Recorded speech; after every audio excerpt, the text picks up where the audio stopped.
green eyes and perpetual frown, alone.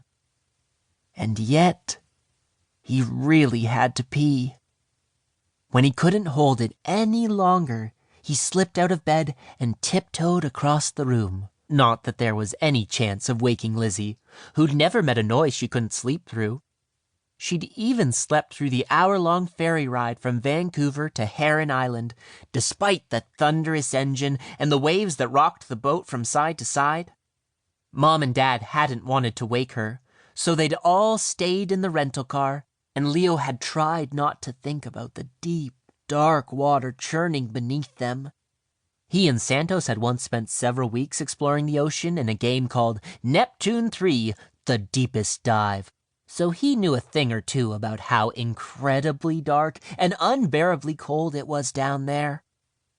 He opened the bedroom door and made sure the coast was clear before creeping down the hall toward the bathroom.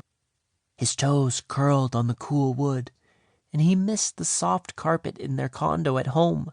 He hurried to the bathroom and pushed open the door, only to discover that his mental map wasn't just sketchy, but completely wrong. For there was Grandpa, standing in his bedroom, clutching a giant book to his chest. Leo yelped and stumbled back.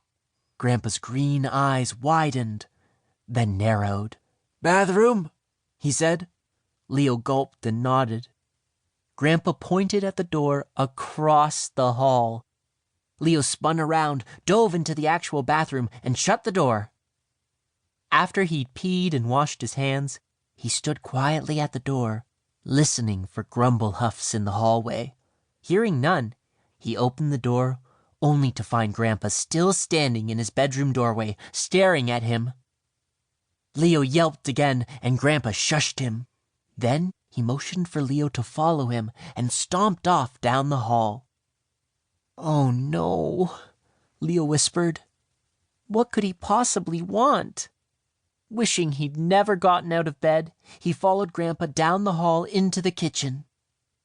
The walls in Grandpa's kitchen were painted school bus yellow, and with the morning sun streaming through the window over the sink, the room practically glowed.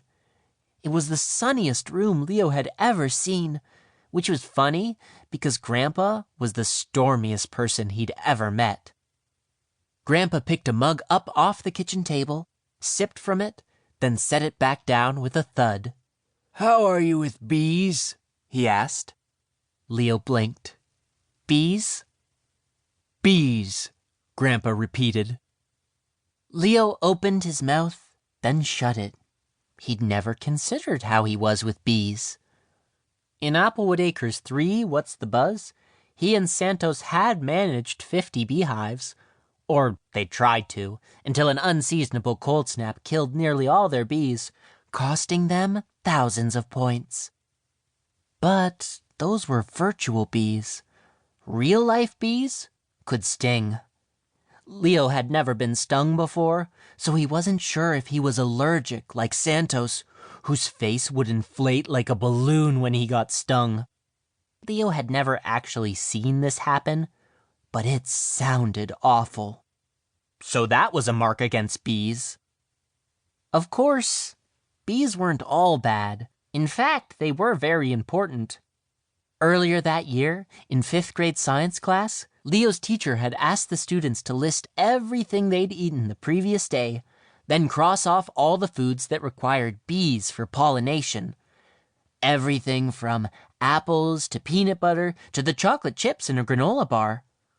Without bees, Leo had concluded, he'd be living off mostly cheese. But then his teacher reminded him that cows and goats ate grasses that needed bees for pollination, which meant... "Leo!" Grandpa snapped his fingers.